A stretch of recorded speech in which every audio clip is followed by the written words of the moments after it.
শিক্ষার্থী বন্ধুরা, আবারও সবাইকে স্বাগত জানাচ্ছি। বিশেষ করে যারা অনার্স প্রথম বর্ষ হিসাব বিজ্ঞান বিভাগের ছাত্রছাত্রী, সবাইকে জাতীয় বিশ্ববিদ্যালয় কর্তৃক আয়োজিত এই অনলাইন ক্লাস প্ল্যাটফর্মে আমি মোহাম্মদ জামাল, হিসাব বিজ্ঞান বিভাগ, ঢাকা সিটি কলেজ, তোমাদেরকে আরো একবার স্বাগত জানাচ্ছি। আজকে তোমাদের লেকচার নাম্বার 8 এবং চ্যাপ্টার নাম্বার 7। ওকে,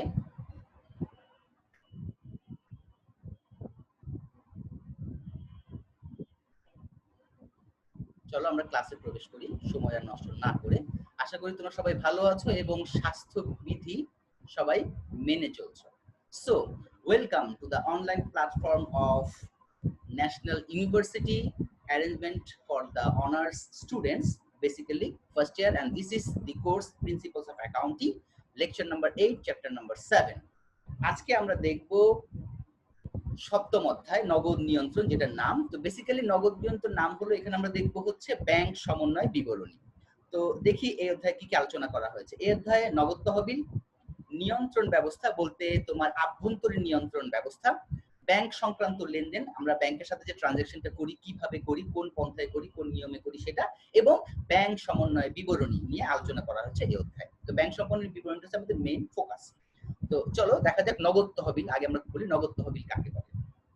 নগদ তো আমরা জানি ক্যাশ টাকা, কিন্তু ক্যাশ টাকা বলতে শুধুমাত্র ক্যাশ টাকা না। হিসাব বিজ্ঞানের ভাষায় এই নগদ তহবিলের একটা ডেফিনিশন রয়েছে, একটা তোমার সংজ্ঞা রয়েছে। তো নগদ তহবিল বলতে এখানে কি বোঝানো হচ্ছে দেখো, যে তরল সম্পদ বিনিময়ের মাধ্যম হিসেবে ব্যবহৃত হয়। অর্থাৎ আমরা যে দেনা পাওনা নিষ্পত্তি করি অথবা তোমার পণ্য আদান প্রদান করি, এই যে আদান প্রদান করি সেটার বিনিময়ের মাধ্যম হিসেবে যে তরল সম্পদটা ব্যবহার করা হয় এবং যার মাধ্যমে প্রতিষ্ঠানের দায় মেটানো হয়, দায় দেনা মেটানোর কাজে যে জিনিসটাকে ব্যবহার করা হয় তাকে বলা হচ্ছে নগদ তহবিল। নগদ তহবিল হচ্ছে প্রতিষ্ঠানের সবচেয়ে লিকুইড বা তরল একটা সম্পদ। কাইসো ওয়েগেন্ড এন্ড কিমেলের উনারা বলছেন, কাইসো ওয়েগেন্ড এন্ড কিমেল উনাদের মতে, cash is the resources that consist of coins, currency, cheque, money order and money on hand or deposit in bank. ঠিক আছে, এই কটা জিনিস। তাহলে কয়েন অর্থাৎ তোমার ধাতব মুদ্রা, কারেন্সি টাকার মুদ্রা বা কাগজি মুদ্রা, চেক, মানি অর্ডার, তারপরে হাতে নগদ টাকা অথবা ব্যাংকে যে জমানো টাকা আছে, সবগুলোকেই ওয়েগেন, কাইসন, কিমেন উনারা বলছেন যে সবগুলি হচ্ছে নগদ তহবিল।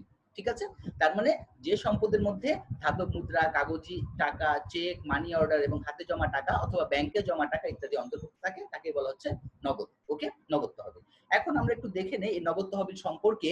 হিসাব বিজ্ঞানের আদর্শ মান 7 এর 6 অনুচ্ছেদ অনুযায়ী ওইখানেও বলা হয়েছে যে আমরা তো নগদ, ব্যাংকের টাকাও কিন্তু নগদ বললাম। তো এই ব্যাংকের টাকা যে নগদ বলেছি, ওয়েগেন, কাইসন, কিমেল শুধু বলেছেন তা না, আমাদের হিসাব বিজ্ঞানের মান রয়েছে, হিসাব বিজ্ঞান মান 7 এর 6 নম্বর অনুচ্ছেদে বলা হয়েছে যে দেখো, হাতে নগদ এবং ব্যাংকে গচ্ছিত অর্থকে নগদ বলা হয়। অর্থাৎ হাতে নগদ টাকাও নগদ এবং ব্যাংকে গচ্ছিত টাকা থাকেও নগদ হিসেবে বিবেচনা করা হয়।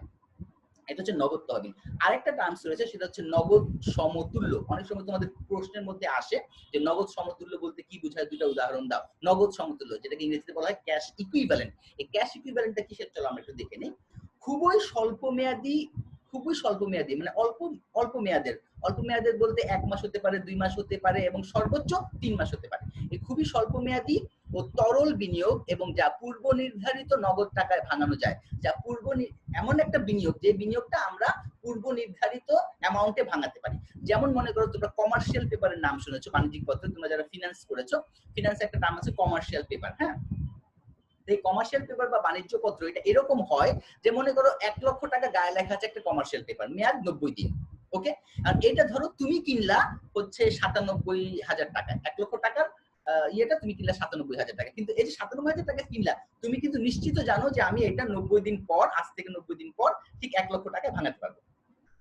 তাহলে এই যে কমার্শিয়াল পেপার কিনছো 3 মাস মেয়াদি বা 60 দিন মেয়াদি, এটা হচ্ছে তোমার জন্য নগদ সমতুল্য। অর্থাৎ নগদের মতো ব্যবহার করতে পারবা না, বিনিময়ের মাধ্যম হিসেবে কমার্শিয়াল পেপারকে দিতে পারবা না যে ভাই পণ্য দেন, কমার্শিয়াল পেপার নেন, সেটা নগদের মতো ব্যবহার করতে পারবে না, কিন্তু নগদের সমতুল্য। কেন? কারণ খুব অল্প দিনের মধ্যে আমার এই কাগজটা টাকায় পরিণত হবে এবং কত অ্যামাউন্টে পরিণত হবে সেটা কিন্তু পূর্ব নির্ধারিত, 1 লক্ষ টাকায় রূপান্তরিত হবে। তো এরকম যেগুলো আছে সেগুলোকে বলা হচ্ছে নগদ সমতুল্য। সো এবং পরিবর্তনের ঝুঁকি নেই এবং তরল সম্পদকে নগদ সমতুল্য বলা হয়। যেটা বলছিলাম যে একটা নির্দিষ্ট অ্যামাউন্টে তুমি ভাঙাতে পারবা, খুব দ্রুত অল্প সময়ের মধ্যে ভাঙাতে পারবা, সর্বোচ্চ 90 দিনের মধ্যে, এবং কোনো ঝুঁকি নেই। ঝুঁকি মানে যে তোমার এটা বাজার মূল্য হ্রাস বৃদ্ধি হইতে পারে, আমি কি এটা কি শেয়ারের মতো নাকি শেয়ারের দাম বাড়তে পারে কমতে পারে, শেয়ার না, শেয়ারের বিনিয়োগ না, ওটা বাড়তে পারে কমতে পারে। কিন্তু কমার্শিয়াল পেপার যে কোম্পানি তোমার কাছে বিক্রি করেছে সেই কোম্পানি তোমার কাছ থেকে হয়তো 1 লক্ষ টাকা কিনে নিবে, মানে গায়ে লেখা মূল্যে। সো ওটাকে বলা হয় নগদ সমতুল্য। ওয়েগান, কাইসলো এবং কিমেল আবার বলছেন cash equivalents is highly liquid, একদম তরল, কিন্তু নগদের মতো তরল না, তবে highly liquid investment with maturities of 3 month or less. ওই যে with a maturity of 3 month or less, অর্থাৎ 3 মাসের মধ্যে অথবা 3 মাসের কম সময়ের মধ্যে এটা নগদ টাকায় রূপান্তরিত হয়ে যাবে, ম্যাচিউর হয়ে যাবে। when purchase, যখন কিনবো তখন থেকে।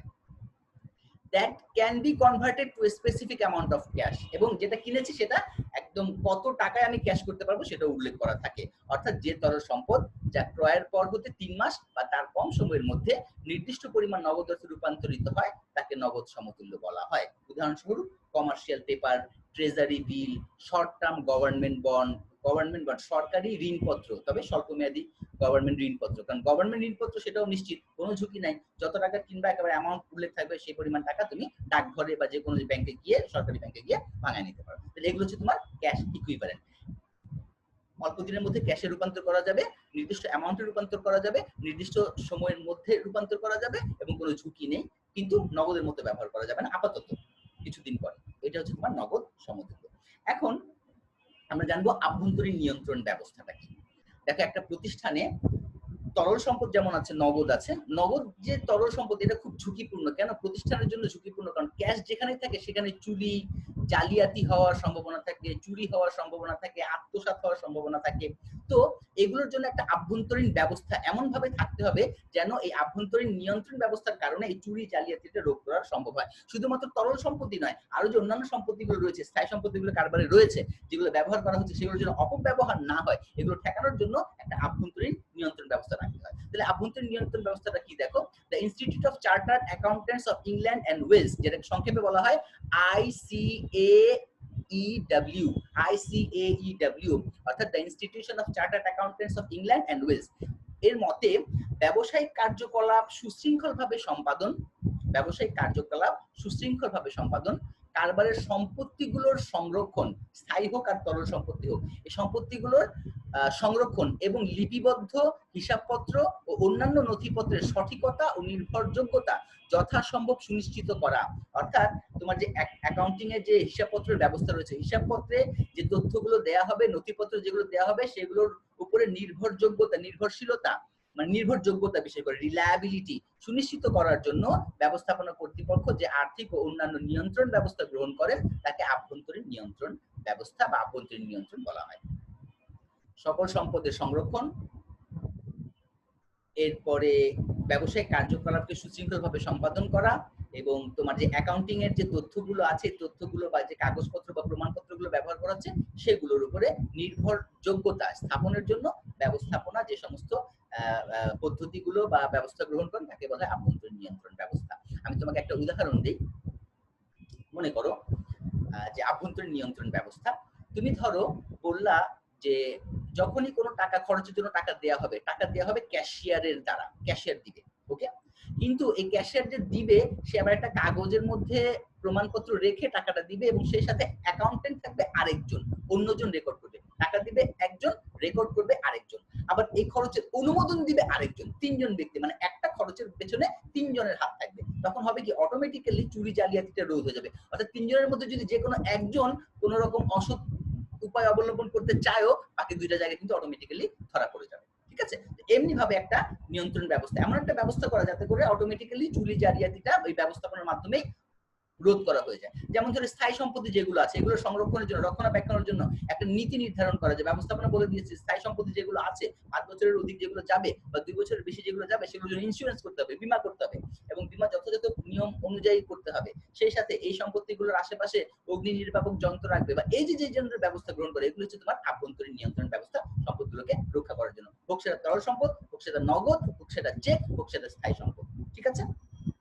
এই আভ্যন্তরীণ নিয়ন্ত্রণের সংজ্ঞা প্রসঙ্গে জ্যাক্স 4 প্রকার কাজের কথা বলেছে। 4 প্রকার কাজ। কোন কাজগুলো আভ্যন্তরীণ নিয়ন্ত্রণ ব্যবস্থার মধ্যে পড়ে? 1, হিসাব ও অন্যান্য গাণিতিক ও পরিসংখ্যানজনিত সমস্ত তথ্যকে অধিকতর বিশ্বাসযোগ্য করে গড়ে তোলা। অর্থাৎ যখনই বলবে যে কোনো একটা, এই যে এত টাকা খরচ হয়েছে, এই এত টাকা খরচ হয়েছে, এটার একটা অধিকতর বিশ্বাসযোগ্য করে তুলতে হবে।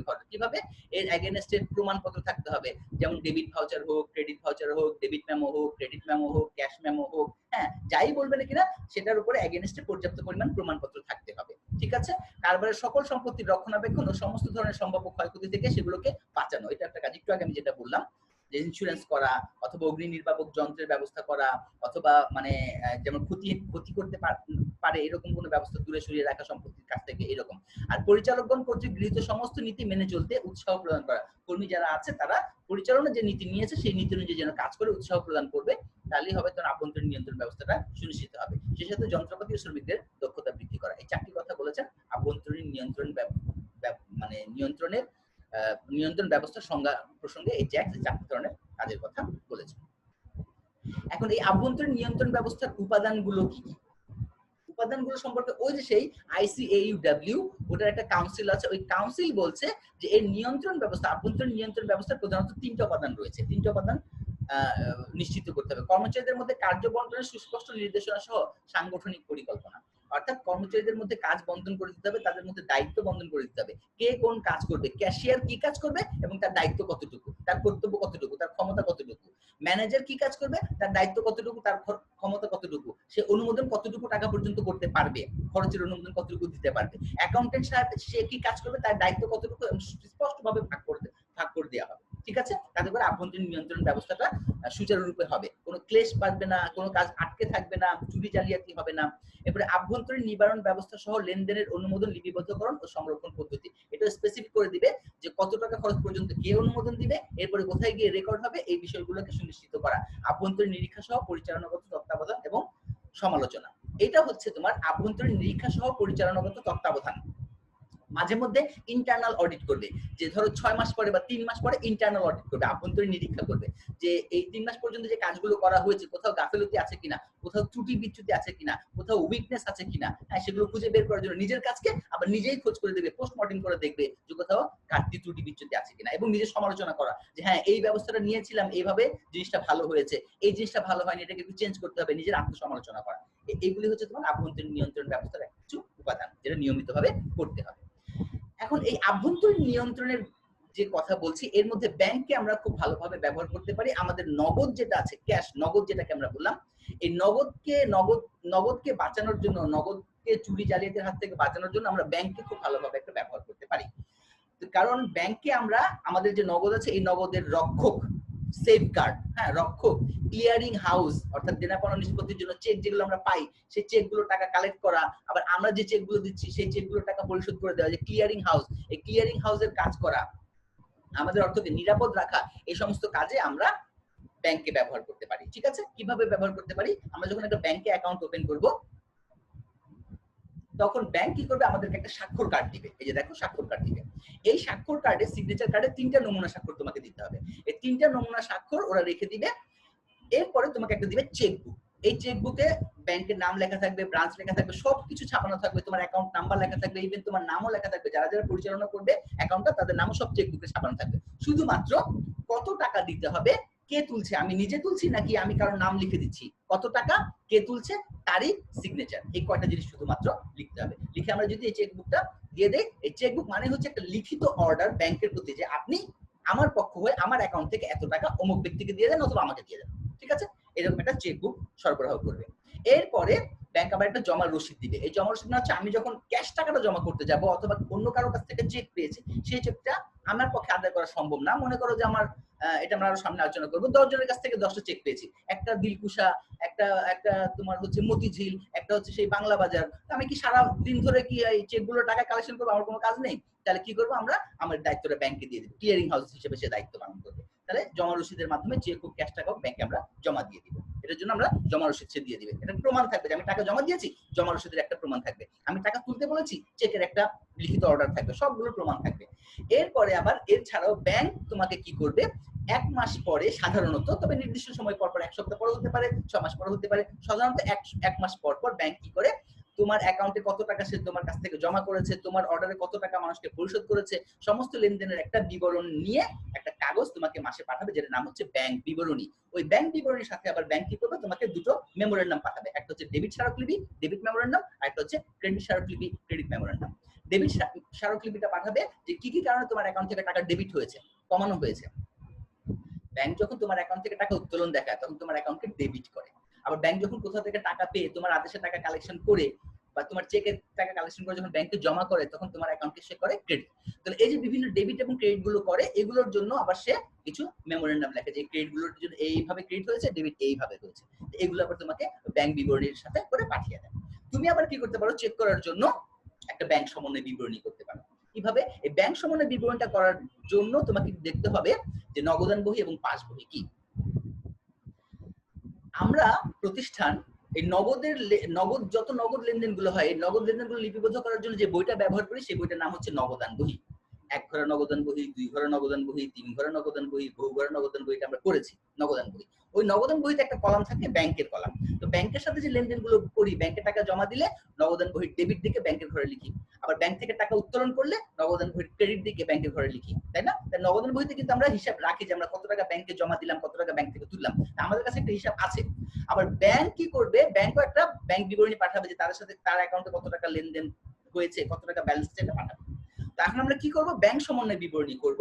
কেন করব? অনেক সময় হয় কি, ব্যাংকের যে স্টেটমেন্টটা পাঠায় যেটাকে পাসবুক বলা হয়, ব্যাংকের আমরা যেমন নগদান বই রাখি, ব্যাংক যেটা রাখে সেটার নাম হচ্ছে পাসবুক। তো পাসবুকে একটা ব্যালেন্স পাঠায় যে আপনার 30 জুন তারিখে আপনার ব্যালেন্স হচ্ছে এত টাকা, অথবা 31 ডিসেম্বর তারিখে আমাদের কাছে আপনার অ্যাকাউন্টের ব্যালেন্স হচ্ছে 1,10,000 টাকা। আমি আবার দেখবো আমার যে ক্যাশবুক আছে, ক্যাশবুকের ডেবিট ক্রেডিট সিডিবিডি করে ব্যাংক অ্যাকাউন্টে দেখবো কত রাখছে। মনে করো আমার অ্যাকাউন্টে আমার নগদান বই হিসাব মধ্যে বলছে 1,50,000 টাকা, আর ব্যাংক স্টেটমেন্ট বলছে 1 লক্ষ টাকা। তাহলে দুটো টাকা গরমিল হয়ে গেল। তখন আমরা কি করবো, ব্যাংক সমন্বয় বিবরণী প্রস্তুত করবো, করে দেখবো যে আসলে টাকাটা আসলে কত আছে আমার ব্যাংকে, হ্যাঁ, এই মুহূর্তে। তো এই যে এই ব্যাংকে আমরা ব্যবহার করতে পারি আমার নগদ টাকার রক্ষক হিসেবে, ক্লিয়ারিং হাউস হিসেবে, এবং সমস্ত প্রমাণপত্রগুলোকে একসাথে করে আবার আমরা নগদের সাথে ব্যাংকের সাথে একটা সমন্বয় করতে পারি, যেটাকে বলা হয় ব্যাংক সমন্বয় বিবরণী। অর্থাৎ একটা নির্দিষ্ট তারিখে নগদান বহির উদ্বৃত্ত যেটা আমরা রাখছি এবং পাস বহির উদ্বৃত্ত যেটা ব্যাংক আমাদেরকে পাঠিয়েছে, এই দুটো উদ্বৃত্তকে যে উদ্বৃত্তের মধ্যে যে গরমিল থাকে, এই গরমিল গুলোকে ঠিক করার জন্য, সমন্বয় করার জন্য যে বিবরণী প্রস্তুত করা হয় সেটাকে বলা হয় ব্যাংক সমন্বয় বিবরণী। আর এই ব্যাংক সমন্বয় বিবরণী কারা প্রস্তুত করে? প্রতিষ্ঠান প্রস্তুত করে, ব্যাংক কিন্তু না। ওকে, ব্যাংক সমন্বয় বিবরণী করে না, প্রতিষ্ঠান যাদের অ্যাকাউন্ট আছে, গ্রাহক, তারা ব্যাংক সমন্বয় বিবরণী প্রস্তুত করে। এখন আমরা দেখব যে এই যে একটা নির্দিষ্ট তারিখে আমি বললাম যে নগদান বহির উদ্বৃত্ত এবং পাস বহির উদ্বৃত্ত গরমিল হতে পারে, কি কি কারণে গরমিল হতে পারে। এখন ব্যাপার হচ্ছে যে তুমি নরমালি চিন্তা করো, 10,000 টাকা ব্যাংকে জমা দেওয়া হলো, জাবেদা দিলে তুমি কি দিবা? 10,000 টাকা ব্যাংকে জমা দেওয়া হচ্ছে, ব্যাংকে টাকা বেড়েছে, ব্যাংক ডেবিট, আর নগদ টাকা চলে গিয়েছে নগদান ক্রেডিট। এটা হচ্ছে নরমাল এন্ট্রি, জাবেদা। আর যদি এটা নগদান বইতে রেকর্ড করি তাহলে কোথায় রেকর্ড করব? নগদান বইতে রেকর্ড করব, আমরা চিন্তা করব যে ব্যাংকে টাকা বেড়েছে, ব্যাংকে টাকা পাঠিয়েছে, ব্যাংকে যদি টাকা বাড়ে তাহলে নগদান বহির ডেবিট দিকে ব্যাংকের কলামে টাকা বসাবো আর বিবরণ ঘরে লিখবো নগদান। এটা কিন্তু কন্ট্রাইন্টুইটিভ, তোমরা জানো। আমি জানতে চাচ্ছি যে যখন ব্যাংকে টাকা জমা দিব তখন ব্যাংক অ্যাকাউন্টকে আমরা কি করছি, জাবেদাও করছি ব্যাংকে ডেবিট, অথবা নগদান বহিতেও যখন রেকর্ড করছি ডেবিট দিকে ব্যাংকের ঘরে লিখছি। এক কথায় বলতে গেলে যখন আমরা ব্যাংকে টাকা জমা দিই তখন আমরা কি করি, ব্যাংক অ্যাকাউন্টে করি ডেবিট। ব্যাংক যখন আমাদের কাছ থেকে টাকা পেলো তখন ব্যাংক কি করে, ব্যাংক তো ক্যাশ পেয়েছে, ব্যাংক বলবে নগদান ডেবিট, আর আমাদের কাছ থেকে টাকা পেয়েছে, গ্রাহকের কাছ থেকে টাকা পেয়েছে, আমার অ্যাকাউন্টে করবে ক্রেডিট। তাহলে 10,000 টাকা আমি ব্যাংকে জমা দিচ্ছি, সেটা নগদান বহিতে করা হচ্ছে ডেবিট, আর এই 10,000 টাকায় আমার অ্যাকাউন্টে জমা করছে, কিন্তু পাস বই কি করছে, সেটাকে ক্রেডিট। ঠিক আছে, তার মানে পাস বই যখন ক্রেডিট করছে তার মানে জমা করছে, আর উল্টোটা ডেবিট যখন করছে তার মানে উত্তোলন দেখাচ্ছে। একইভাবে নগদান বই কি করে, নগদান বই যখন ব্যাংকে টাকা জমা দেয় তখন করে ব্যাংকের ডেবিট, আর যখন ব্যাংক থেকে টাকা তুলে ভাবে যে ব্যাংক থেকে টাকা কমে গিয়েছে, ব্যাংক অ্যাকাউন্টে করে ক্রেডিট। ঠিক আছে, এটা একটু মাথায় রাখবা যে নগদান বই ব্যাংকে ডেবিট করা মানে ব্যাংকে টাকা জমা করা হয়েছে, ব্যাংকে ক্রেডিট করা মানে ব্যাংক থেকে টাকা উত্তোলন করা হয়েছে। কিন্তু পাস বই অনুযায়ী উল্টা, পাস বই অনুযায়ী ক্রেডিট করা মানে জমা করা, আর ডেবিট করা মানে উত্তোলন করা। এখন একটা নির্দিষ্ট তারিখে এই নগদান বহির উদ্বৃত্ত এবং পাস বহির উদ্বৃত্তের একটা গরমিল দেখা যায়। তুমি বলবে কেন গরমিল দেখা দিবে, আমি যখন টাকা জমা দিচ্ছি আমি ডেবিট করছি, ব্যাংক যখন নিচ্ছে ব্যাংক ক্রেডিট করছে, তাহলে একটা নির্দিষ্ট সময় পর ডেবিট ক্রেডিট দুজন রেকর্ড করছে, ডেবিট ক্রেডিট সমান হওয়ার কথা, তাহলে গরমিল কেন হবে? হ্যাঁ, 7টা কারণে গরমিল হয়, মোটামুটি 7টা কারণ। কারণগুলো একটু দেখে নাও। এই কারণগুলো বুঝতে পারলে তুমি সহজে ব্যাংক সমন্বয় বিবরণী প্রস্তুত করতে পারবে। প্রথমটা হচ্ছে বকেয়া চেক সমূহ, আউটস্ট্যান্ডিং চেক। এই বকেয়া চেক কাকে বলে? প্রতিষ্ঠান ওদের চেকবুক দিয়েছিল ব্যাংক, তো প্রতিষ্ঠানের কাছে একটা চেকবুক আছে, এই চেকবুকে ধরো লিখে দিল যে 10,000 টাকা অমুক ব্যক্তিকে দিয়ে দেন, চেক লিখে পাঠিয়ে দিল। যখন চেক লিখে পাঠায়, দেখো তো তোমরা যখন করেছিলে নগদান বই, বলো যে মিস্টার এক্স কে 10,000 টাকার একটি চেক প্রদান করা হলো, আমরা কোথায় লিখতাম? নগদান বহির ক্রেডিট দিকে ব্যাংকের ঘরে। কেন? ভাবতাম যে চেক দিয়েছে মানে ব্যাংক থেকে টাকা কমে গিয়েছে। তো যে তারিখে আমরা চেক ইস্যু করি সেই তারিখে কিন্তু তোমার নগদান বহিতে টাকা কমিয়ে দিই, কিন্তু ব্যাংকে ওই তারিখেই কমায়? উত্তর হচ্ছে না। ব্যাংকের কাছে যখন এই ব্যক্তি যাকে চেক দিলাম সে যখন চেকটা নিয়ে ব্যাংকে যাবে, তখন ব্যাংক জানতে পারবে ও আমার গ্রাহক 10,000 টাকার একটা চেক দিয়েছে, তখন সে চেকটা নিবে, ওই গ্রাহককে 10,000 টাকা দিবে। এখন এই গ্রাহক যদি আজকেই না যায়, 1 মাস পরে যায়, 1 মাস পর্যন্ত ব্যাংক জানবে না যে আমি আমার গ্রাহককে 10,000 টাকা চেক দিয়েছি, এবং সে আমার অ্যাকাউন্ট থেকে টাকা কমাবেও না। কেন কমাবে? কারণ তার কাছে তো চেক পৌঁছা নাই। তাহলে এই ধরনের চেককে বলা হয় বকেয়া চেক, মানে চেক ইস্যু করেছি কিন্তু ব্যাংক এখনো উপস্থাপন করা হয়নি, তাই ব্যাংক এখনো শোধ করেনি, তাহলে এই চেকটা বকেয়া আছে, এই চেকের টাকাটা এখনো শোধ করা হয়নি। এই বকেয়া চেক যেটা আছে, চেক ইস্যু করা হয়েছে কিন্তু ব্যাংক উপস্থাপিত হয়নি, এই ধরনের ঘটনার জন্য কি হয় দেখো, আমরা নগদান বহিতে যেহেতু আমরা চেক ইস্যু করেছি, আমরা আগে জানি নগদান বহিতে কি করি, মাইনাস করে দিই, টাকা কমিয়ে দিই, মানে ব্যাংক অ্যাকাউন্ট থেকে টাকা কমিয়ে দিই, নগদান বহিতে ব্যাংক অ্যাকাউন্ট থেকে টাকা কমিয়ে দিই। কিন্তু যেহেতু ব্যাংকে এখনো উপস্থাপিত হয়নি, এটা পাস বই এটার জন্য কিছুই করেনি, ফলে নগদান বহি এই লেনদেনের জন্য কমে আছে, কিন্তু পাস বই বেড়ে আছে, হয়ে গেল 10,000 টাকা। আবার ধরো মধ্যবর্তী সময়কালীন আমানত, অথবা এটাকে বলে ডিপোজিট ইন ট্রানজিট, এটাকে সহজ বাংলায় বলে চেক জমা দেওয়া হয়েছে আদায়ের জন্য কিন্তু ব্যাংক এখন আদায় করতে পারেনি। মনে করো আমাকে কোন একজন ব্যক্তি চেক দিয়েছে, ক্যাশ টাকা না দিয়ে চেক দিয়েছে। এখন এই চেকটি তো আর আমি গিয়ে ক্যাশ করতে পারবো না, একটু আগে বললাম যে আমার তো কাজ আছে, আমি তো আর চেক ক্যাশ কালেক্ট করবো না, আমি আমার ব্যাংকারকে দিয়ে দিলাম, ব্যাংকারকে বললাম যে টাকাটা কালেক্ট করে আমার অ্যাকাউন্টে জমা করে দেন। এই যে আমার ব্যাংকারকে দিলাম, যখনই আমি চেক আদায়ের জন্য ব্যাংকে পাঠাই, তখন আমি কি করি, যেহেতু আমি নগদান বহি ব্যাংকে পাঠিয়েছি, আমি সাথে সাথে যেহেতু ব্যাংকে পাঠিয়েছি, তাহলে আমি ডেবিট দিকে ব্যাংকের ঘরে লিখি, অর্থাৎ ব্যাংকে যোগ করে দিই। চেক আদায়ের জন্য ব্যাংকে পাঠিয়েছে, নগদান বহিতে যোগ করে দিয়েছে, কিন্তু ব্যাংক এই চেকটা নিয়ে আমার কাছ থেকে যেদিন নিয়েছে সেদিনই আমার অ্যাকাউন্টে টাকা যোগ করবে না। সে কি করবে, এই চেকটা যে ব্যক্তি ইস্যু করেছে তার অ্যাকাউন্টে যাবে, তার অ্যাকাউন্ট থেকে টাকা কালেক্ট করবে, বাংলাদেশ ব্যাংকের ক্লিয়ারিং হাউসে বসে টাকাটা কালেক্ট করবে, এরপরে পেয়ে গেলে টাকা তারপরে আমার অ্যাকাউন্টে যোগ করবে। কিন্তু যদি কোনো কারণে যে ব্যক্তি আমাকে চেক ইস্যু করেছে ওর অ্যাকাউন্টে যদি টাকা না থাকে, তাহলে কিন্তু চেক কালেক্ট করতে পারো না, যোগও করতে পারবে না। যদি চেকে কোনো রকমের তারিখের গন্ডগোল থাকে, যদি সিগনেচারের গন্ডমিল থাকে ইত্যাদি যদি থাকে, তাও কিন্তু সে টাকা কালেক্ট করতে পারবে না, যোগও করতে পারবে না। তাহলে এই চেকটা যতক্ষণ পর্যন্ত আদায় হচ্ছে ততক্ষণ পর্যন্ত কিন্তু ব্যাংক টাকা যোগ করবে না। তাহলে তোমার ডিপোজিট ইন ট্রানজিট আদায়ের জন্য যে চেকটা জমা দিয়েছি সেটা নগদান বহিতে সাথে সাথে যোগ করা হয়েছে, কিন্তু পাস বহিতে এখনো যোগ করা হয়নি, প্রক্রিয়াধীন আছে। তাহলে পাস বহিতে কিছু লেখা নেই, কিন্তু নগদান বহিতে যোগ করা আছে, তার মানে নগদান বই বেড়ে আছে, পাস বই কমে আছে। আবার ব্যাংক মারফত আদায়, ব্যাংক অনেক সময় তোমার পক্ষ হয়ে প্রাপ্য বিলের টাকা, প্রাপ্য নোটের টাকা, হ্যাঁ, এগুলি তুমি আগেই দিয়ে দাও, পাঠিয়ে দাও, যে ম্যাচুরিটি হলে টাকাটা কালেকশন করে নিবো। যখন ম্যাচুরিটি হয় ব্যাংক কালেক্ট করে কি করে, যদি ব্যাংক কালেক্ট করেছে কালেক্ট করে সে আমার অ্যাকাউন্টে টাকাটা যোগ করে দেয় পাস বইতে। কিন্তু আমি হয়তো জানি না, ধরো 27 তারিখে করেছে, আমি 27 তারিখে জানি না, কখন জানলাম 30 তারিখে যখন ব্যাংক একটা বিবরণী পাঠিয়েছে, ওই বিবরণীতে দেখছি যে হ্যাঁ একটা টাকা যোগ করা আছে নোটসের নামে, তখন আমি বুঝলাম যে ও আচ্ছা ব্যাংক যোগ করেছে, তখন আমি নগদান বইতে করি। কিন্তু তার আগ পর্যন্ত নগদান বইতে কিছুই করে না, পাস বইতে যোগ করা হয়েছে, তাহলে পাস বই বেড়ে গেল, নগদান বই কমে গেল। একইভাবে ব্যাংক যদি আমার পক্ষে কোনো টাকা শোধ করে, মনে করো যে গ্যাস বিলের টাকা, আমি আগে বলে দিচ্ছি যে গ্যাস বিল যা আসবে দিয়ে দেবেন, বিদ্যুৎ বিল যা আসবে দিয়ে দিবেন, অথবা প্রদেয় বিল যতগুলো আসবে আমার নামে সেগুলো আপনি দিয়ে দেবেন, ব্যাংকে নির্দেশ দেওয়া আছে। তাহলে ব্যাংক কি করবে, অটোমেটিক্যালি সেগুলো যাবে এবং শোধ করে দিবে, শোধ করে সাথে সাথে ব্যাংক মাইনাস করে দিবে। আমি যখন ব্যাংক বিবরণী পাবো তখন দেখবো যে এই খাতে টাকাটা মাইনাস করেছে। অথবা ধরো ব্যাংক জমাতিরিক্ত সুদ যখন কাটে, ব্যাংক জমাতিরিক্ত সুদ কাটে, তো কাটলে আমাকে বলবেন যে ভাই কাটলাম, কিন্তু সে হিসাব অনুযায়ী যা কাটার কেটে নেবে, কেটে নিয়ে আমাকে মাস শেষে বলবে যে এই খাতে তার টাকাটা কেটেছে। তাহলে ব্যাংক যখন আমার অ্যাকাউন্ট থেকে টাকা কেটে রাখলো, মাইনাস করে ফেলেছে, কিন্তু নগদান বই জানেও না, রেকর্ডও করে নেই, তাহলে এখন ব্যাংক কমে আছে আর নগদান বই বেড়ে আছে। আবার ব্যাংক ভুল করতে পারে, ভুল করে টাকাটা বাড়তিও করতে পারে, আবার বেশিও লিখতে পারে, কমও লিখতে পারে, বাড়িয়েও দিতে পারে, কমিয়ে দিতে পারে, ব্যাংক ভুল করেছে। নগদান বইও ভুল করতে পারে, নগদান বই ভুল করে টাকা বেশি বা কম দিতে পারে। আরেকটা হচ্ছে এনএসএস চেক, এটাকে বলা হয় নট সাফিসিয়েন্ট ফান্ড চেক, বাংলায় বলা হয় অপর্যাপ্ত তহবিল চেক, এখানে লেখা আছে কম তহবিল চেক, এনএসএফ চেক। এই চেক কোনটা, কোন একজন ব্যক্তি আমাকে চেক দিয়েছে, আমি আদায়ের জন্য ব্যাংকে পাঠিয়েছি এবং নগদান বহিতে যোগ করেছি, কিন্তু ব্যাংক এটা আদায় করতে গিয়ে দেখলো যে চেকে কোনো একটা গন্ডগোল আছে, অথবা যে ব্যক্তি আমাকে চেক দিয়েছে তার অ্যাকাউন্টে পর্যাপ্ত পরিমাণ টাকা নেই, সেটা টাকাটা আদায় করতে পারলো না, এনে চেকের পেছনে আমাকে লিখে দেবে এনএসএফ, মানে এই চেকের টাকাটা আর জীবনেও আদায় হবে না, কারণ এই চেক বাতিল, তহবিল নেই। তাইলে আমি যে চেকটা আদায়ের জন্য জমা দিয়েছিলাম নগদান বইতে যোগ করেছি, কিন্তু ব্যাংক এখনো যোগ করে নাই, ভবিষ্যতে যোগ করতে পারবো না, চেকটা বাতিল, তাহলে এখন কি করতে হবে, নগদান বইকে বাদ দিয়ে দিতে হবে। তো যাই হোক, এনএসএফ চেক মানে হচ্ছে জমাকৃত চেক আদায় হয়নি, অর্থাৎ এটাও নগদান বইতে যোগ করা আছে। এই সমস্ত কারণে, এই 7টা কারণে নগদান বই এবং পাস বইয়ের উদ্ধৃতির গড়মিল হয়। এখন এই গড়মিলগুলোকে ঠিক করার জন্য আমাকে ব্যাংক সমন্বয় বিবরণী করতে হবে। এই ব্যাংক সমন্বয় বিবরণী করার 3টা পদ্ধতি আছে। একটা হচ্ছে একক ব্যালেন্স পদ্ধতি, একটা নগদান বইয়ের যে সংশোধন পদ্ধতি, আর একটা হচ্ছে উভয় যে সংশোধন পদ্ধতি। একক ব্যালেন্স পদ্ধতি মানে হচ্ছে তোমার কাছে বই আছে 2টা, নগদান বই, পাস বই। যে কোনো একটা বইয়ের ব্যালেন্স তোমাকে দিয়ে দিবে, দিয়ে গড়মিলের যে 7টা কারণ বললাম এগুলোর অনেকগুলো কারণ তোমাকে বলে দিবে। তোমাকে কি করতে হবে, ওই একটা বইয়ের ব্যালেন্স দিয়ে শুরু করতে হবে, গড়মিলের কারণগুলো এই একটা বইয়ের ব্যালেন্সের সাথে প্লাস মাইনাস করে অপর বইতে কি ব্যালেন্স আছে সেটা বের করতে হবে।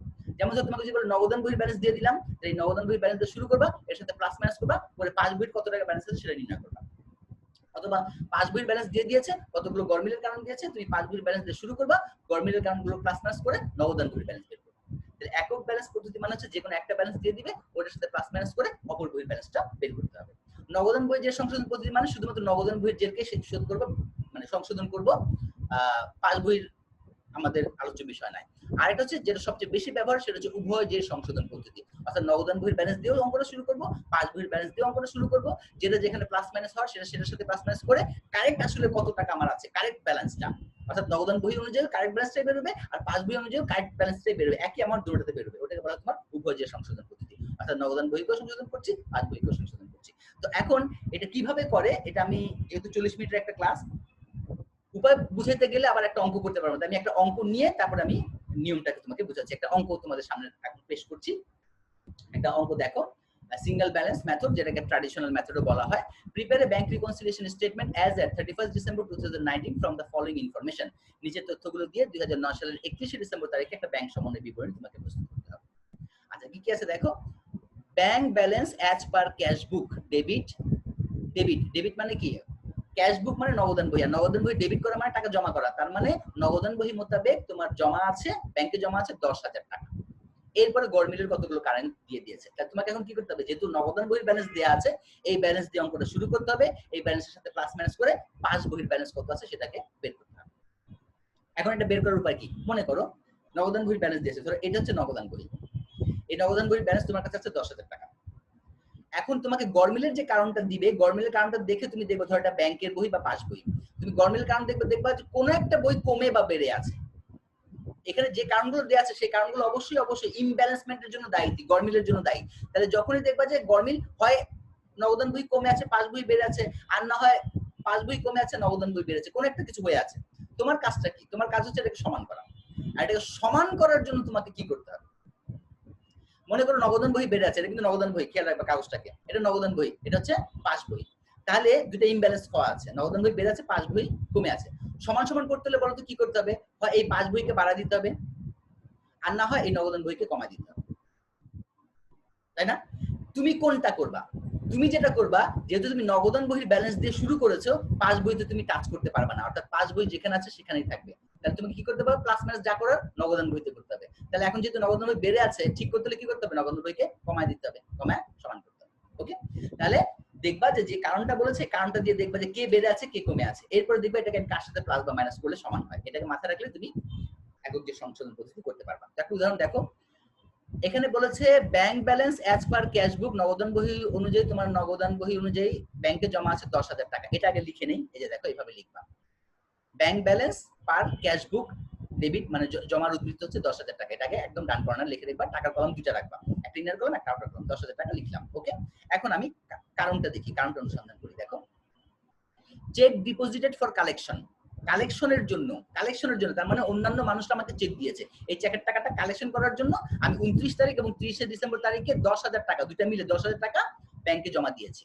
আউট অফ দিস চেকস, এই চেকগুলোর মধ্যে credited by bank, bank credit করেছে। আচ্ছা, ব্যাংক ক্রেডিট করা মানে কি টাকা জমা করা না উত্তোলন করা? অবশ্যই জমা করা, কারণ একটু আগে আমি বলেছিলাম যে নগদান বহিতে ডেবিট করা মানে জমা করা, কিন্তু ব্যাংক পাস বই অনুযায়ী ক্রেডিট করা মানে জমা করা। তাহলে ব্যাংক জমা করেছে কত টাকা, মাত্র 2,500 টাকা। একটাকে ভালোভাবে বুঝে তাহলে বাকিগুলো বুঝতে সহজ হবে। আমি বিভিন্ন মানুষের কাছ থেকে 10,000 টাকার চেক পেয়েছি, আদার জন্য ব্যাংকে পাঠিয়েছি। তো যখন আমি আদার জন্য ব্যাংকে পাঠাবো, আমার কাছে কোন বই আছে, ক্যাশ বই, তাহলে আমি অবশ্যই ক্যাশ বইতে রেকর্ড করেছি। আদার জন্য পাঠিয়েছি মানে তোমার ব্যাংকে টাকা পাঠিয়ে দিয়েছি, চেক পাঠিয়েছি, ধরে নিচ্ছি ব্যাংকে টাকাটা বেড়ে গেল, আমি ব্যাংকে কি করেছি, টাকাটা যোগ করে দিয়েছি, ব্যাংক অ্যাকাউন্টে যোগ করেছি, কোন বইতে, নগদান বইতে। কত টাকা যোগ করেছি, 10,000। কিন্তু ব্যাংক কত টাকা করতে পেরেছে, দেখো 31 ডিসেম্বর পর্যন্ত ব্যাংক মাত্র 2,500 টাকা ক্রেডিট করেছে, মানে 2,500 টাকা জমা করতে পেরেছে, অর্থাৎ 7,500 টাকা করতে পারেনি। তাহলে গভর্নমেন্টটা কত টাকায় 7,500 টাকায় গভর্নমেন্ট নগদান বহি যোগ করেছিল 10 আর ব্যাংক যোগ করেছিল 2.5 ফলে ব্যাংক কিন্তু কম টাকা যোগ করেছে তাহলে ব্যাংক কমে আছে নগদান বহি বেড়ে আছে কত টাকা বেড়ে আছে 7,500 টাকা বেড়ে আছে এই হচ্ছে অবস্থা এখন তোমাকে ঠিক করতে হলে কি করতে হবে তুমি সিদ্ধান্ত নাও যেহেতু ব্যাংকে তুমি টাচ করতে পারবে না কেন কারণ তুমি নগদান বহি ব্যালেন্স দিয়ে শুরু করেছো এই যে বহির ব্যালেন্স দিয়ে শুরু করবা তার সাথে যোগ বিয়োগ করতে হবে নগদান বহি ব্যালেন্স দিয়ে শুরু করেছো এর সাথে প্লাস মাইনাস করতে হবে এখন প্লাস করবা না মাইনাস করবা ব্যাংক কমে আছে নগদান বহি বেড়ে আছে তো সমান করতে হলে নগদান বহিকে কমাইতে হবে নগদান বইয়ের যে ব্যালেন্সটা তুমি 10,000 লিখেছো সেখান থেকে কমাই দিতে হবে কত টাকা কমাইতে হবে গভর্নমেন্ট কত টাকা 7,500 টাকা 7,500 টাকা কমাই দিতে হবে তাহলে যাও নগদান বই থেকে 7,500 টাকা কমায় দাও এই যে লেস এই যে নগদান বই ব্যালেন্স দিয়ে শুরু করেছো 10,000 এখন তাহলে নগদান বইকে কমায় দিতে হচ্ছে কমাইতে হলে কি করতে হবে যে less cheque deposited but not collected cheque জমা করেছি কিন্তু আদায় করতে পারিনি 7,500 টাকা লিখে দিলাম ঠিক আছে আচ্ছা শিক্ষার্থী বন্ধুরা তোমাদের মধ্যে থেকে একটু একটু আনমিউট করো তো দুইজন একটু আনমিউট করো আমি নাম বলছি না কারণ আমাকে একটু রেসপন্স দিতে হবে যে তোমরা আসলে বুঝতেছো কি না আচ্ছা আবিদা সুলতানা জি স্যার বুঝতে পারতেছি খাদিজা আক্তার তোমাকে আমি প্রশ্ন করব তুমি আনমিউট অবস্থা থাকো সাথে সাথে তোমাকে উত্তর দিবা ঠিক আছে ওকে পরেরটা পরের এন্ট্রিটা দেখি এখানে বলছে incidental charges with no advice to the company টাকা 50 মানে হচ্ছে ইনসিডেন্টাল চার্জেস মানে কোন একটা কারণে ব্যাংক চার্জ কর্তন করে তো ব্যাংক বিভিন্ন কারণে চার্জ কর্তন করে কোম্পানিকে না জানিয়ে সে 50 টাকা চার্জ কর্তন করেছে কে ব্যাংক কর্তন করেছে এখন বলো তো এই যে 50 টাকা ব্যাংক চার্জ কর্তন করেছে এটা কোন বইতে রেকর্ড করা হয়েছে খাদিজা আক্তার বলো তো ব্যাংক 50 টাকা চার্জ কর্তন করেছে আগে পাস বইতেই পাস বইতে আছে কর্তন করলে সে আমার অ্যাকাউন্ট থেকে টাকা বাড়াবে না কমাবে স্যার কমাবে কমাবে তাহলে এটা ছিল আমাদের ক্যাশ বুক এটা হচ্ছে পাসবুক তাহলে রেকর্ড করেছে কি পাসবুক রেকর্ড করেছে 50 টাকা কমিয়ে দিয়েছে তাহলে এখন গরমিল হচ্ছে জি স্যার পাসবুক কমে আছে ক্যাশ বুক বেড়ে আছে এখন ঠিক নগদান হবে স্যার নগদানে কমাতে হবে নগদানে যেহেতু পাসবুকে আমি টাচ করতে পারবো না সমান করার জন্য যা করার নগদান জি স্যার নগদানে কমাতে হবে ভেরি গুড ধন্যবাদ তোমাকে অংশগ্রহণ করার জন্য উত্তর দেওয়ার জন্য তাহলে এই যে আমরা নগদান বইতে কমিয়ে দিলাম incidental charges not recorded in the cash book 50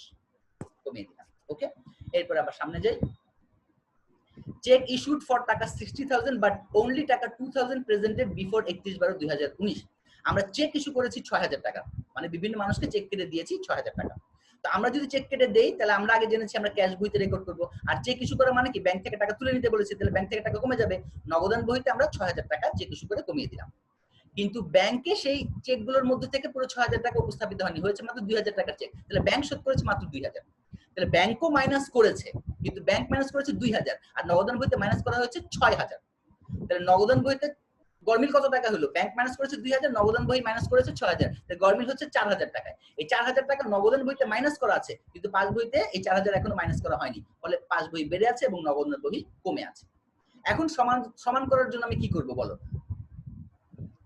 sir নগদান বইয়ে যোগ করব স্যার পাস বইয়ের জন্য প্লাস করব ধন্যবাদ তাহলে আমরা নগদান বইকে প্লাস করে দিলাম 4,000 টাকা এই যে দেখো cheque issued but not presented for payment 4,000 টাকা 6,000 করেছিলাম 2,000 রেকর্ড হয়েছে 4,000 এখনো রেকর্ড হয়নি 4,000 টাকা হয়ে গেল এরপরে আসো টাকা 590 and টাকা 950 were two wrong debit entries in the passbook pass বইতে মানে ব্যাংকের বইতে দুইটা ভুল করেছিল একটা 590 টাকার ভুল একটা 950 টাকার ভুল দুইটাই ভুলে ডেবিট করেছিল এর মধ্যে বাট টাকা 590 has been reversed by the bank এর মধ্যে 590 টাকার ভুলটা সে ঠিক করে ফেলেছে 31 ডিসেম্বরের আগে কিন্তু 950 টাকার ভুলটা এখন সে ঠিক করেনি এখন ব্যাংক ডেবিট করেছে তাহলে শুধু 950 টাকা নিয়ে গড়মিল ব্যাংক ডেবিট করেছে ব্যাংক ডেবিট করলে আমার ব্যাংক অ্যাকাউন্ট থেকে টাকা বাড়ে না কমে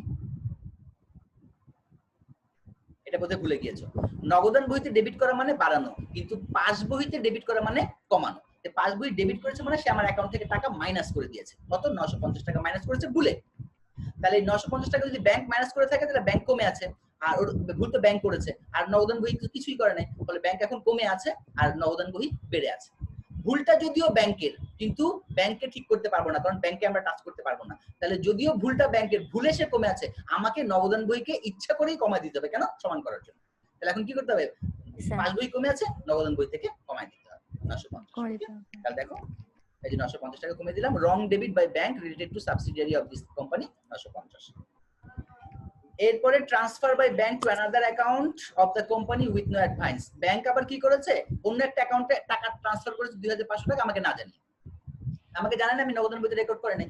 আর পাসবই কি করেছে 2500 টাকা পাঠিয়ে দিয়েছে, আমার অ্যাকাউন্ট থেকে টাকা কমিয়ে দিয়েছে, পাসবই কমে আছে আর নগদান বই বেড়ে আছে। ঠিক করার জন্য কি করতে হবে, নগদান বইকে কমাই দিতে হবে। নগদান বইকে কমাই দিলাম 2500।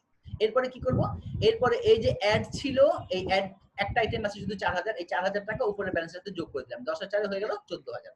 আর এই লেসে যেগুলো ছিল, লেসে ছিল 7550, 950, 2500, যোগ করে হলো 11000 টাকা। এখন এই 14000 থেকে 11000 গেলে থাকলো কত, 3000। এখন এখানে আমার একটা কথা বলার আছে, আমরা যখন একটা ব্যালেন্স শুরু করেছিলাম, কোন ব্যালেন্স, নগদান বহির ডেবিট ব্যালেন্স, মানে জমার উদ্বৃত্ত দিয়ে শুরু করেছি।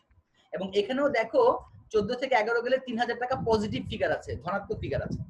ধনাত্মক ফিগার থাকলে জমার উদ্বৃত্তই থাকবে, অর্থাৎ bank balance as per passbook. আর পাসবুক অনুযায়ী জমার উদ্বৃত্ত মানে হচ্ছে ক্রেডিট ব্যালেন্স 3000 টাকা। কিন্তু যদি এখানে মাইনাস ফিগার আসতো তাহলে জমার উদ্বৃত্ত হয়ে যাবে জমা অতিরিক্ত।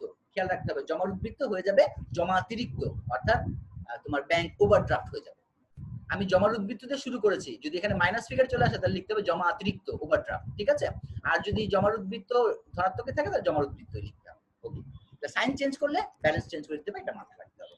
এরপর এখন আমরা দেখব একটা বোথ ব্যালেন্স কারেকশন মেথড। এই বোথ ব্যালেন্স কারেকশন মেথডের মূল থিমটা কি, মূল থিমটা হচ্ছে বোথ ব্যালেন্স, তোমাকে দুইটা ব্যালেন্স দিয়ে দিবে, নগদান বহির ব্যালেন্স দিয়েছে, পাস বহির ব্যালেন্স দিয়েছে। এখন তোমার কাছে দুটোটা ব্যালেন্স আছে, এখন তো তুমি কি করতে পারবা, এখন স্বাধীনতা আছে, যেই বইতে ঠিক করা দরকার উচিত সেই বইতে গিয়ে ঠিক করবা। মনে করো কোনো একটা কারণে ব্যাংক কমে আছে, এখন তুমি কারণটাকে বিশ্লেষণ করে দেখবা যে আসলে ব্যাংকটা যে কমে আছে এটা কি ব্যাংক ভুল করে কমেছে, ভুল করে কমলে তাকে বাড়ায় দিতে হবে। আর যদি দেখো যে না ব্যাংক তো ঠিকই আছে, তাহলে এখন কি করতে হবে, নগদান বইকে কমাইতে হবে। ওকে, তাহলে দেখো একটা দেখাই, bank balance as per passbook অনুযায়ী ব্যাংক ব্যালেন্স হচ্ছে 86179। যাই এই যে লিখলাম ব্যালেন্স পার ব্যাংক স্টেটমেন্ট 86179। আচ্ছা, এরপরে দেখো এখানে বলেছে bank balance as per depositors record, পুরো অঙ্কের মধ্যে পড়ে দেখবা বোথ ব্যালেন্স কারেকশন মেথডে দুইটা ব্যালেন্সই থাকবে। তাহলে ব্যাংক ব্যালেন্স নগদান বই অনুযায়ী আছে 13506, একটু জায়গা রেখে নিচে লিখবা এই যে ব্যালেন্স অ্যাজ পার ক্যাশ বুক, একটু জায়গা রেখে লিখবা 13506, দুইটা ব্যালেন্স আগে লিখে নিলাম। এখন আমি একটা কারণ ভালোভাবে বিশ্লেষণ করছি, দেখো যেহেতু সময় আমাদের হাতে মাত্র 3 মিনিট আছে। ডিপোজিট ইন ট্রানজিট 44700, এই ঘটনাটাকে বিশ্লেষণ করো। ডিপোজিট ইন ট্রানজিট বলতে কি বোঝায়, মানুষ আমাদেরকে চেক দিয়েছে, আমরা আদায়ের জন্য ব্যাংকে পাঠিয়েছি, ভাই চেকের টাকাটা কালেকশন করে ব্যাংক অ্যাকাউন্টে জমা করে, এই হচ্ছে ঘটনা। তো যখন চেকের টাকা আদায়ের জন্য ব্যাংকে পাঠিয়েছি কিন্তু ব্যাংক এখনো কালেকশন করতে পারিনি, এটাকে বলা হয় ডিপোজিট ইন ট্রানজিট। তো যখন চেক কালেকশনের জন্য পাঠিয়েছি, আমরা পাঠিয়েছি, তাহলে নগদান বই আগে জেনেছি, নগদান বইতে যোগ করেছি, এটা নগদান বইতে যোগ করা আছে, কিন্তু পাস বই এখনো কালেকশন করেনি, তাই পাস বই কিছু করেনি, ফলে পাস বই যেহেতু কিছু করেনি সে এখন কমে আছে, নগদান বই যোগ করেছে বেড়ে আছে, আর পাস বই কমে আছে, এই হচ্ছে অবস্থা। এখন কোনটার সাথে, এখন কি নগদান বইকে কমাবো নাকি পাস বইকে বাড়াবো? উত্তর হচ্ছে যারা আমাকে চেক দিয়েছে, যেহেতু আমরা ব্যবসা করি তোমাকে পজিটিভ চিন্তা করতে হবে, যারা চেক দিয়েছে তারা আমার সাথে প্রতারণা করার জন্য দেয় নাই, সুতরাং যে চেকগুলো পেয়েছি সেই চেকগুলো আমার ক্যাশ হয়ে যাবে, আজও কালও হয়ে যাবে। তাহলে আজকাল কেন হচ্ছে, কারণ ব্যাংক আজকে চেকটা পেয়েছে, হয়তো কালকে যাবে বাংলাদেশ ব্যাংকের ক্লিয়ারিং হাউসে, ওইখান থেকে ক্লিয়ার করে আনবে, এনে হয়তো পরশুদিন আমার অ্যাকাউন্টে জমা দিবে। তাহলে এই কয়েকটা দিন আমার নগদান বই বেড়ে থাকবে আর পাস বই কমে থাকবে, কিন্তু আলটিমেটলি টাকাটা আমার ব্যাংকে জমা হয়ে যাবে, কারণ মানুষ আমাকে চেক দিয়েছে, টাকাটা আমি পাবো। তাহলে মানুষ চেক দিয়েছে মানে আমার ব্যাংকে, আমি চেক আদায়ের জন্য ব্যাংকে দিয়েছি, তার মানে ব্যাংকে আমার টাকাটা বেড়েছে, কিন্তু এখন প্রক্রিয়াধীন আছে। তার মানে নগদান বইতে যোগ করেছে, ভুল করে নাই, চেকের টাকা আদায় করতে দিয়েছে, নগদান বই ভুল করে নাই, নগদান বই ভুল করে নাই, সে যোগ করেছে, ঠিক আছে। এখন কি করবে, পাস বই যোগ করে দিবে, কারণ এই টাকাটা আমি পাবো, আজও কালও পেয়ে যাবো, কারণ এখনো তো নিশ্চিত হয় না যে NSF cheque not sufficient fund cheque, এটা আদায় হবে না, অথবা চেকে ভুল আছে, অথবা চেকে ক্রস আছে, এরকম কিছু হয়নি, তার মানে ধরতে হবে পজিটিভ, চেকের টাকাটা আদায় হবে। তাহলে নগদান বই চেকের টাকা আদায়ের জন্য পাঠিয়েছে, ব্যাংকের টাকা বেড়েছে, নগদান বই বাড়িয়েছে, এখন কি করবে, পাস বই বাড়িয়ে দিবে, এটাকে তোমাকে কি করতে হবে, পাস বইতে গিয়ে যোগ করে দিতে হবে। এই যে পাস বইতে যোগ করতে হবে ডিপোজিট ইন ট্রানজিট 44700। একইভাবে আরেকটা দেখি, আউটস্ট্যান্ডিং চেক কাকে বলে, চেক ইস্যু করেছি কিন্তু ব্যাংকে এখন উপস্থাপিত হয়নি, বকেয়া আছে। তো চেক ইস্যু করে যদি আমি কাউকে দিই, ভাই 10,000 টাকা নেন, দিলাম, চেক ইস্যু করে দিলাম, তাহলে এই আইনগতভাবে এই 10,000 টাকার মালিকানা কিন্তু আমি অন্য মানুষকে দিয়ে দিয়েছি, সে এখনো ব্যাংকে যায়নি। মনে করো আমার ব্যাংকে জমা আছে 50,000 টাকা, এর মধ্যে 10,000 টাকার চেক আমি তোমাকে দিয়ে দিলাম, দেওয়ার পরে কি আমি বলতে পারবো যে আমার ব্যাংকে এখনো 50,000 আছে, কারণ ওই 50,000 এর মধ্যে 10,000 টাকার মালিক কিন্তু আমি তোমাকে করে দিয়েছি। তাই না? তাহলে আমার এখন ব্যাংকে আসে কত 40। তো যখন চেকটা কেটে দিলাম, নগদান বই যেহেতু চেকটা কেটে দেয়, তো নগদান বই কি করলো, চেক কাটার সাথে মাইনাস করে দিয়েছে, অর্থাৎ 50 কে 40 বানিয়ে দিয়েছে। নগদান বই কোনো ভুল নাই, ব্যাংকে এখনো চেকটা পৌঁছায় নাই, তাই ব্যাংক এখনো মাইনাস করে নাই, কিন্তু সে কি করবে জানার পরে এখন ব্যাংকে মাইনাস করতে হবে, কারণ এখন আমার প্রকৃতপক্ষে আছে কিন্তু 40, সুতরাং ব্যাংকের থেকে মাইনাস করে দিতে হবে। যে চেক কাটা হয়েছে আজও কালো ব্যাংকে উপস্থাপিত হবে, ব্যাংক টাকা দিয়ে দিবে, আমার ব্যালেন্সটা কমে যাবে। তাহলে এটাকে কি করতে হবে, নগদান বইতে মাইনাস করে দিতে হবে। সো সরি, পাস বইতে মাইনাস করে দিতে হবে। এই যে পাস বই, এই যে আউটস্ট্যান্ডিং চেক মাইনাস করে দিতে হবে 1,29,400। এমনি ভাবে যেমন ধরো ব্যাংকের এরর, ব্যাংক ভুল করেছে, কি করেছে, ডিপোজিট আন্ডারস্টেটেড, জমা কম দেখিয়েছে 10,000 টাকা। যেহেতু ব্যাংক ভুল করেছে তাহলে ব্যাংক ঠিক করবে, ব্যাংকে গিয়ে 10,000 টাকা জমা কম দেখেছে, এখন জমা দেখে দিবে, প্লাস করে দিবে। তাহলে এখন দেখো 10,000 টাকা, যে ব্যাংক 10,000 টাকা প্লাস করে দিল, আন্ডার 10,000 টাকা প্লাস করে হয়ে গেল। এরপরে অ্যাজ ইউজুয়াল প্লাস মাইনাস করে কারেক্টেড যে ব্যালেন্সটা বেরোবে সেটার নাম হবে কি, অ্যাডজাস্টেড ব্যালেন্স অথবা কারেক্টেড ব্যালেন্স। ওকে, এমনি ভাবে তুমি নগদ বই পাস বই করবে। এরপরে জাবেদা করবা। জাবেদা করা হয় কোনটা দেখে, জাবেদা করা হয় ক্যাশ বুক দেখে, নগদান বই দেখে। দেখো একটা তোমাকে আমি দেখাচ্ছি,